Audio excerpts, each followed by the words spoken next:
Bike Club. Welcome back to the channel where we dive into the latest updates on military and defense technology from around the world. Today, we're heading to Japan to explore the country's brand new Army pistol, a modern weapon designed for precision, reliability, and next-generation performance.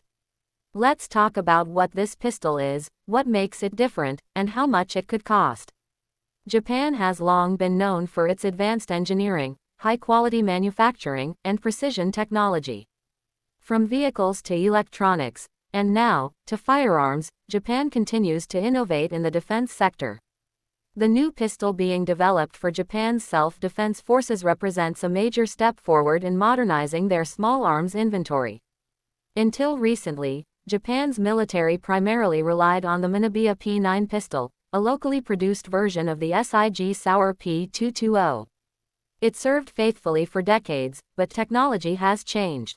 Modern pistols around the world now include improved ergonomics, lighter materials, better recoil control, and compatibility with optical sights. Japan's defense ministry recognized the need for an upgrade, and that's how the new sidearm program was born. In 2020, Japan selected the Heckler & Koch SFP9, known globally as the VP9, as the replacement for its aging Minabe P9. The new pistol officially entered production and delivery for the Japan Self-Defense Forces under a domestic licensing arrangement. The SFP9 VP9 is a polymer frame, striker-fired pistol chambered in 9x19mm, the NATO standard. It's modern, safe, and designed for both military and law enforcement use. Let's talk about features. The Japanese version of the SFP9 includes an ambidextrous design, meaning it can be operated by both left and right-handed shooters with ease.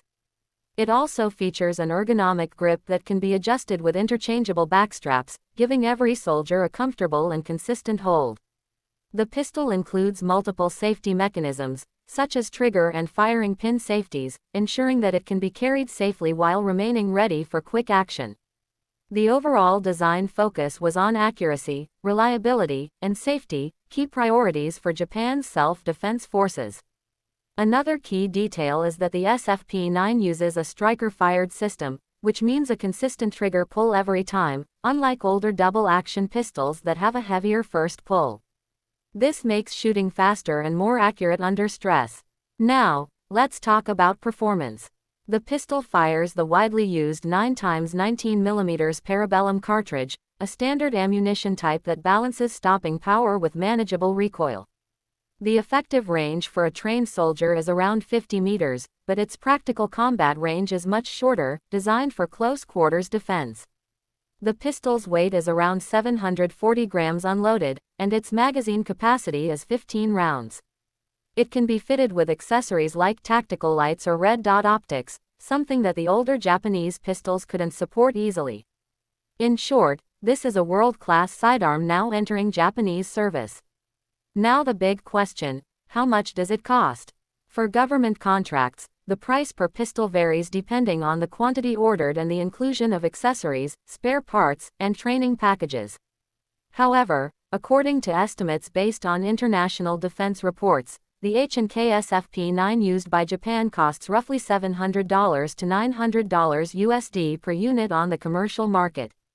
When bought in large military quantities, the per-unit price usually drops slightly, but the total program value increases once logistics and long-term maintenance are included. In 2020, the Japanese Ministry of Defense reportedly placed an order for about 13,000 pistols to be delivered over several years. The total contract value was estimated to be in the tens of millions of dollars when including spare parts and equipment. So, while the retail price might sound modest, the total investment represents a major modernization step for Japan's armed forces. Why is this pistol such a big deal? For Japan, this upgrade symbolizes a broader transformation. The self-defense forces are increasingly focusing on mobility, modernization, and interoperability with allied forces, especially the United States. Adopting a modern 9mm sidearm that's compatible with NATO ammunition makes joint training and logistics much easier. It also shows that Japan is taking steps toward greater readiness and technological parity with other advanced militaries. Beyond its technical specs, The new pistol also represents Japan's strategic philosophy, defense through precision and quality. Every component is carefully tested, and every design choice reflects the country's attention to detail and safety standards. The new pistol has already started replacing the older Minabiya models across branches of the self-defense forces. Reports suggest that soldiers have praised its lighter weight, smoother trigger, and easy maintenance. In the near future, Japan may also explore adding optics-ready slides or red dot sight integration, a growing trend in modern pistol design. As other nations upgrade their handguns for improved targeting, Japan is expected to follow with optical enhancements and possibly even suppressor compatibility for special units. The move toward the SFP-9 also aligns Japan more closely with European allies that already use the same model, including Germany, Norway, and Lithuania. This makes ammunition supply, training, and part replacement simpler in cooperative defense scenarios. Now let's sum it all up.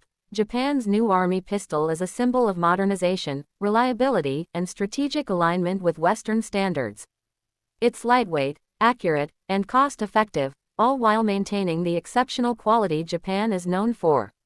For around $700 to $900 USD per pistol, Japan has taken a huge step forward in updating its ground forces with a world-class firearm that combines safety, precision, and adaptability for the modern battlefield. So what do you think? Is Japan's new SFP-9 pistol one of the best choices for a self-defense force, or could there have been an even better option? Let us know in the comments below. Thanks for watching, and if you enjoyed this breakdown, don't forget to like, subscribe, and share this video.